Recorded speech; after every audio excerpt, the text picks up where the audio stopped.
जी बिस्मिल्लाहिर्रहमानिर्रहीम अस्सलाम वालेकुम रहमतुल्लाहि व बरकातुहू। मेरा नाम है डॉक्टर मोहम्मद मुज़म्मिल हसन। एक नए सेशन के साथ आपकी खिदमत में हाज़िर हैं जी। आज हम एक एक्सरसाइज करेंगे और मैं चाहूँगा कि हमारे जितने भी व्यूअर्स सुन रहे हैं आप सब लोग भी ये एक्सरसाइज करें और कमेंट सेक्शन में बताइएगा कि आप जो डेयरी का काम कर रहे हैं उसमें आपकी पर लीटर कॉस्ट कितनी आ रही है और आपकी जो कॉस्ट है ओवरहेड कॉस्ट वो कितनी आ रही है। अब मैं आपको एक बता देता हूँ कि आपने ये कैलकुलेशन कैसे करनी है। ये कैलकुलेशन मैंने एक फॉर्म का सेटअप जो है आपसे डिस्कस करूँगा। इसी को मद्देनज़र रखते हुए आपने अपने फॉर्म की जो कैलकुलेशन है वो कर लेनी है और फिर नीचे ज़रूर बताइएगा कि आपकी जो पर लीटर कॉस्ट है वो कितनी चल रही है। तो उससे हमें अंदाज़ा होगा कि इस वक्त फार्मर्स की सिचुएशन क्या है और आगे की जो हमने वीलॉग्स करने हैं, जो इन्फॉर्मेशन हमने आपको पास ऑन करनी है, उसमें कौन कौन सी चीज़ें हैं जिसका हमने ख्याल रखना है। तो एक छोटे सेटअप से मैं आगाज़ करूंगा जिसमें टोटल 40 के करीब जानवर हैं और आपको बताऊंगा कि उन 40 जानवरों के अखराजात को आपने कैसे नोट करना है और कैसे आप प्लस माइनस करेंगे। ज़रा पास ले आएँ जी। ये मैंने यहाँ पर रफ़ कर लिया ताकि हमें ज़रा इंतज़ार ना करना पड़े जी। आपने सबसे पहले करना ये है, ये ऐसे मैंने लाइन लगा दी है, ठीक है जी। आपने सबसे पहले फीडिंग का जो ख़र्चा है वो आपने नोट करना है।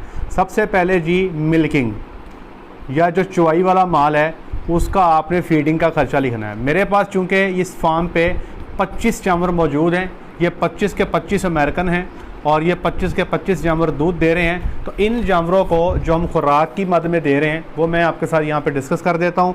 इनको हम दे रहे हैं जी साइलेज, ठीक है जी। 25 जानवर हैं जी। रोज़ाना की बुनियाद पे ये 30 किलो साइलेज खाते हैं और 1 किलो साइलेज की कीमत है 9 रुपये। तो ये बन गया 6,750 रुपये। अगर आप साइलेज नहीं डालते तो आप अगर चारा डालते हैं तो आप चारे की कीमत डाल सकते हैं, ठीक है जी। जो भी आपको पड़ रही है, हो सकता है ये साइलेज आपको 9 की बजाय 12 का पड़ रहा हो या 15 का पड़ रहा हो, ये आप जानते हैं। वंडा जो है जी वो हम इन जानवरों को डाल रहे हैं जी 11 किलो। 25 जानवर हैं और 11 किलो वंडा डाल रहे हैं और 1 किलो वंडा जो हमारी फार्मूलेशन है वो हमें पड़ रहा है 80 रुपये का। तो ये बन गया जी 22,000 रुपया रोज़ाना का, ठीक है जी। इसके अलावा जो सप्लीमेंट्स हैं, सप्लीमेंट्स कहते हैं जी जिसमें आपका मिनरल आ गया, आपकी बाईपल्स फैट आ गई, आपकी यीस्ट आ गई, मीठा सोडा और बाकी की चीज़ें जो आ गई, वो हमारा एक जानवर पे खर्चा है जी 200 रुपया। तो 25 जानवर हैं, ये आपका बन गया जी 5,000 रुपया। तो इस तरह करके ये टोटल को मैंने जमा कर दिया, ये बन गया 33,750। तो चुवाई वाले जानवरों पे मेरा जो खुराक का ख़र्चा है 33,750 है।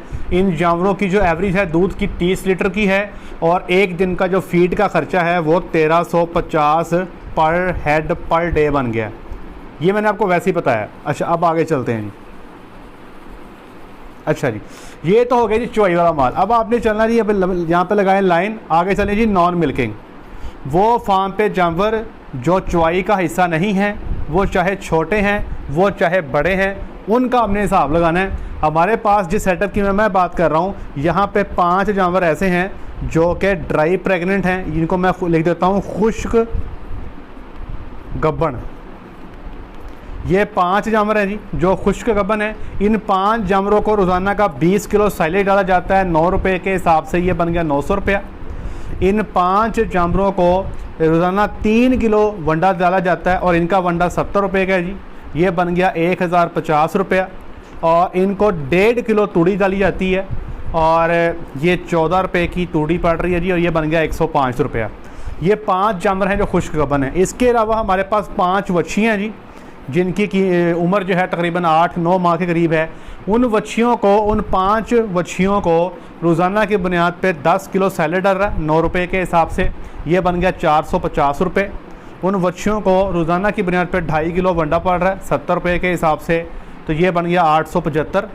और साथ ही हमारे पास है जी बच्चे जो दूध पी रहे हैं, 5 ही बच्चे हैं जी और रोज़ाना का 5 किलो दूध पीते हैं और 100 रुपये का हमारा दूध है जी, ये बन गया 2500। और जो स्टार्टर है जिसको जो बच्चे वंडा खाते हैं, ये 5 बच्चे आधा किलो स्टार्टर खाते हैं और स्टार्टर की कीमत है 90 रुपये, तो ये बन गया 225। इस सब को जमा कर दिया, ये बन गया 6,105। तो ये टोटल फार्म का फीडिंग का ख़र्चा हो गया, जिसमें चुवाई वाले माल का ख़र्चा 33,750 और वो माल जो दूध नहीं दे रहा उसका ख़र्चा 6,150 रुपये हो गया। ये तो हो गया जी फीडिंग एक्सपेंस। अब आ जाए जी बाकी के अखराजात। बाकी में लेबर जो है जी, जो फार्म पे काम कर रही है, वो 3 बंदे हैं जी। ये टोटल जो है 40 जानवर हैं जी। ये टोटल जो शेड है इसमें 3 बंदे काम कर रहे हैं। तो 3 बंदे 20,000 रुपया उनकी सैलरी है एक की, तो ये बन गया 60,000 रुपया। ठीक है जी। इसके बाद डॉक्टर जो है वहाँ पे जो फार्म पे मौजूद हैं, जो कंसल्टेंट हैं या जो फार्म पे रुके हुए हैं, वो ले रहे हैं जी महीने का 70,000 टोटल, मतलब 2 डॉक्टर्स हैं जी। और मेडिसन का ख़र्चा जो है जी महीने का इस फार्म का बन रहा है जी 20,000 रुपया। अच्छा, यहाँ पे अब आप में से कई बंदे ऐसे होंगे जिनके पास अपने 24 घंटे डॉक्टर फार्म पे मौजूद नहीं है। तो आपने क्या करना है, आपके पास डॉक्टर की मद में महीने के अंदर जितने भी डॉक्टर साहब विज़िट करते हैं, वो 1 हैं, वो 2 हैं, वो 4 हैं, जितने पैसे आपने महीने में डॉक्टर साहब को बुला के दिए, आप उसका ख़र्चा यहाँ पे नोट कर देंगे। ठीक है जी। वो आपका डॉक्टर और मेडिसिन की बजाय वो ख़र्चा यहाँ पर आ जाएगा। वो जितना भी हो, वो थोड़ा है, वो ज़्यादा है, वो आपने वही नोट करना है। ठीक है जी। अगला जी किचन। हमारे पास किचन के जो एक्सपेंस हैं जी वो बन जाते हैं महीने के 45,000। इसमें जी दूध भी शामिल है जो लेबर को दिया जाता है, रोज़ाना का 1 लीटर जो दिया जाता है। अब आ जाए जी वैक्सीन का ख़र्चा। वैक्सीन के हवाले से आपको बता दूं जी, आसान तरीका ये है, एक जानवर पे साल में जितनी भी वैक्सीनेशन आप करवाते हैं उसका ख़र्चा है 6,000 रुपया।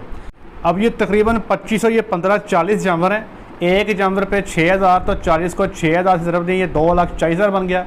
2,40,000 को आप 12 पे तकसीम कर दें तो 20,000 रुपया महीने का आपका आ जाएगा। तो अगला है जी आपका सीमन का ख़र्चा। सीमन पे अगर तो जी आप सेक्स सीमन का इस्तेमाल करते हैं या नॉर्मल का इस्तेमाल करते हैं, वो आपने कैलकुलेट कर लेना है। हम यहाँ पे आसानी के लिए आपको, चूँकि हम कॉस्ट पर लिटल कैलकुलेट कर रहे हैं, तो 15,000 रुपया लगेगा जी एक जानवर को अगर आप सेक्स सीमन से प्रेग्नेंट करते हैं। तो 25 जानवर हैं, 25 को 15,000 से ज़रब दे दें, जो भी वैल्यू आएगी उसको 12 पे तकसीम कर दें, तो ये बन गई 31,250 जो सीमन पे आएगा। यहाँ पे आप अपनी एग्जैक्ट वैल्यू महीने की भी लिख सकते हैं। आप हर महीने का हिसाब जब कैलकुलेट करें, किसी महीने में वैक्सीन हो रही है, किस में नहीं हो रही, तो उसी हिसाब से इसको आप ऊपर नीचे भी कर सकते हैं, एग्जैक्ट भी कर सकते हैं आप। ठीक है जी। अब आगे जी बिजली का ख़र्चा। यहाँ पे बिजली का ख़र्चा फार्म पे है जी 1,50,000। और सबसे एंड पे मुरम्मत। फार्म पे 100 किस्म के अखराजात बन जाते हैं, कभी कोई चीज़ टूट गई, कभी कोई चीज़ टूट गई, तो ये तकरीबन 15,000 रुपये ये बन जाता है। इस सब को जमा कर दें, ये बन गया 41,000 और 4,11,250। अब ये आपका महीने खर्चा है, इसको 30 पे तकसीम कर दें तो ये आपका रोज़ाना का ख़र्चा आ गया 13,708 रुपये। ये आपका एक दिन का ख़र्चा आ गया। अब मैं समरी बयान करने लगा हूँ आपसे, जो हमने एट दी एंड आपने नीचे कमेंट में शेयर करनी है। ये समरी क्या है जी? सबसे पहले मिल्किंग के जो जानवर हैं उनका ख़र्चा कितना, 33,750 ये जो आ गया। फिर जो नॉन मिल्किंग हैं उनका फीडिंग का ख़र्चा कितना, 6,105 आ गया। फिर बाकी के अखराजात कितने, बाकी अखराजात ये 13,708 आ गया जी एक दिन का। अब इस सब को जमा कर दें तो ये हमारे पास बन गया जी टोटल ये 53,563 रुपये। ठीक है जी। अब मैंने आपको बताया था कि हमारे दूध की एवरेज है 30, जो कि बनता है 750 लीटर। अब आप इसको 750 पे तकसीम कर दें तो आपकी जो कॉस्ट है पर लीटर वो क्या आ गई जनाब, जब इसको तकसीम करेंगे इस पर तो ये आ गई 71.4 रुपये। ठीक है जी। अच्छा, अब आपने निकालनी है ओवरहेड कॉस्ट। वो ओवरहेड कॉस्ट कैसे निकालेंगे आप, आपने इन दो खर्चों को जमा कर देना है। ये जो मिल्किंग वाला है इसको निकाल देना है, इन दो खर्चों को जमा कर देना है। इन दो को जब जमा करेंगे, जमा करने के बाद जितने जानवर चवाई में हैं उस पर तकसीम कर दें। ठीक है जी। मतलब नॉन मिल्किंग का फीडिंग का खर्चा और बाकी के सारे अखराजात जमा कर दें और जो चवाई वाला माल है उस पर तकसीम कर दें 25 पे। मेरे 25 चूँकि मिल्किंग में है तो ये बन गया 792 रुपये। इसका मतलब ये हुआ कि हर चवाई वाले जानवर ने अपने फीडिंग के ख़र्चे के अलावा 792 रुपये उतारने हैं, उसके बाद में प्रॉफिट शुरू होगा। अब यहाँ पे आपने हमें नीचे कमेंट्स में बताना है कि आपकी जो कॉस्ट पर लीटर है वो कितनी चल रही है, 70 है, 75 है, 80 है, 90 है, 100 है। ये जो मैंने आपसे सेटअप शेयर किया है इसमें चूँकि दूध की एवरेज बहुत अच्छी है, ज़्यादा जानवर दूध देने वाले हैं, खाने वाले जानवर कम हैं, तो इनकी जो कॉस्ट है 71 पे चल रही है। ठीक है जी। वो लोग जिनके पास मिक्स जानवर हैं, एवरेज 30 से कम है और चुवाई में जानवर थोड़े हैं, खाने वाले ज़्यादा हैं, वहाँ पे अमूमी तौर पे ज़्यादातर सेटअप्स में जो कॉस्ट पर लीटर है वो 90 रुपये से ऊपर चल रही है, कहीं पे 95 है, कहीं पे 100 भी चल रही है।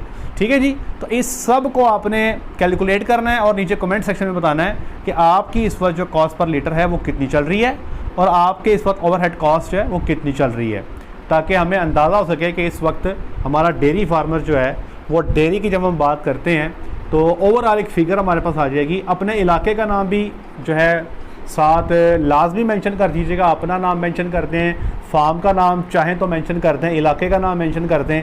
उससे हमें ये अंदाज़ा हो जाएगा कि पाकिस्तान के अंदर किस इलाके में रहने वाले जो लोग हैं उसमें किस तरह के अखराजात उनके आ रहे हैं। तो उसी हिसाब से जो है फिर डेफिनेटली आपका दूध की कीमत का तयन और बाकी मामलात भी आपके होंगे।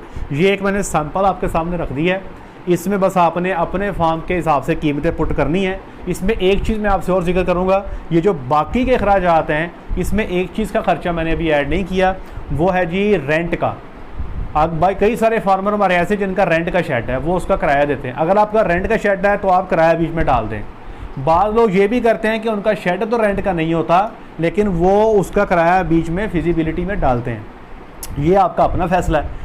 और कई सारे लोग खुद भी फार्म पे टाइम देते हैं लेकिन वो अपनी दिहाड़ी या अपना खर्चा बीच में नहीं डालते, ये भी फैसला आप नहीं करना है कि आप डालना चाहते हैं या नहीं डालना चाहते। मैंने एक लेआउट आपके सामने रख दिया है, ये इससे हमें मुझे लगता है कि हमारे कई सारे फार्मर्स को हेल्प हो जाएगी और लोगों को अंदाज़ा हो जाएगा कि डेयरी हमारी इस वक्त किधर चल रही है। उम्मीद करता हूँ कि आप ज़रूर इस एक्सरसाइज का हिस्सा बनेंगे। आज के लिए इतना ही, अपना ख्याल रखें, दुआ में याद रखें, 5 वक्त की नमाज़ अदा करें। अस्सलामु अलैकुम।